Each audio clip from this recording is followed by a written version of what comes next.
Hello and welcome. Now, whenever I'm presented with a group of Corvettes like this, I always think I'm looking at a boy band. They're very good looking, they're cheap, and they make a nice noise in a sort of middle-of-the-road type way. But behind the scenes, they're all of them almost completely talentless and a bit flimsy. Look at that. Now, though, there's a new Corvette which has left the band and wants to be taken seriously.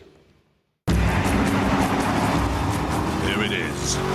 It's called the Z06, and there's no getting away from the fact that it is very, very fast. And, properly loud. Like all Corvettes, it has a V8 engine, but it's not the 5.7 that we've become used to. Oh no, this has 7 litres. It's the most powerful engine ever made by General Motors. Turns out 500 brake horsepower and so much torque that I reckon it could probably outrun the fuel that powers it.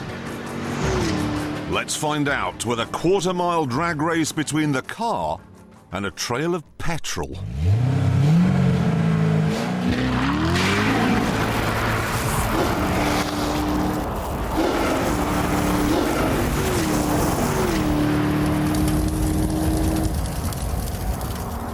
And if you think that's amazing, watch this. What I'm going to do is put it into 5th gear, okay?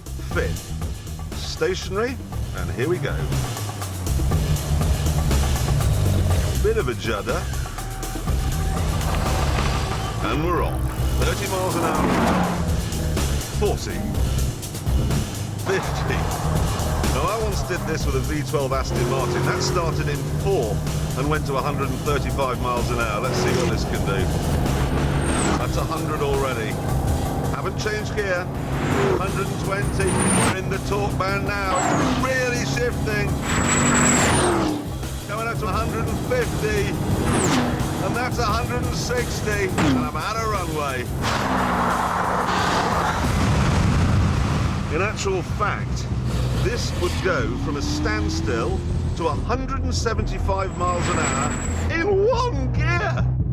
So, a fairly phenomenal engine.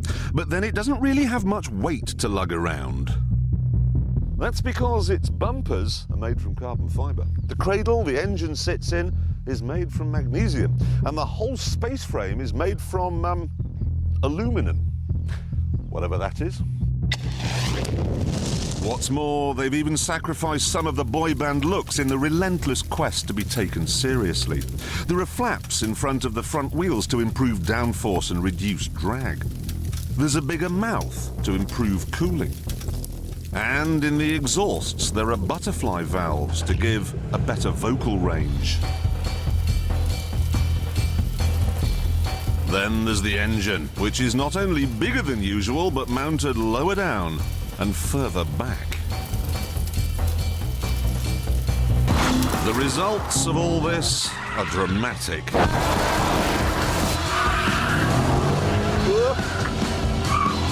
Not the most sophisticated handling car in the world, but there's so much brute force. It just doesn't matter. Just use the right foot to get you out of trouble. Jab of throttle. There we go. There it is. Whoa! I am a child. Already I've converted most of the rear tyres into smoke. Whoa, there's a bit more gone.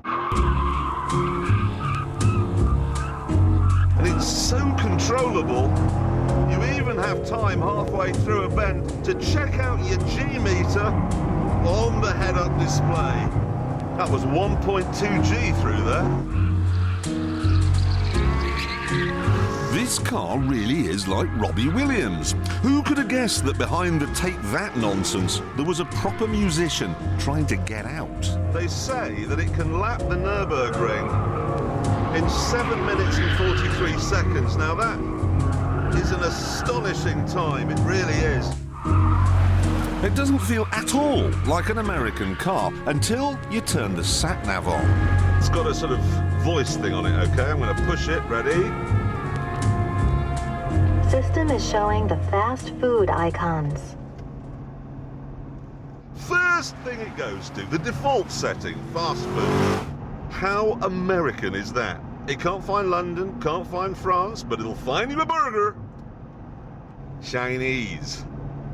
System is showing the Chinese restaurant icons. Oh, I've got a good one for it. Iraqi restaurants. Well, that shut her up. The best thing about this car, however, is its price. You see, the Z06 is £60,000 and the Ferrari 575 here is £160,000. And if a Martian came to Earth, you'd have the devil's own job explaining why. They both look pretty much the same. They're both front-engined. They're both about the same size. Both develop 500 brake horsepower.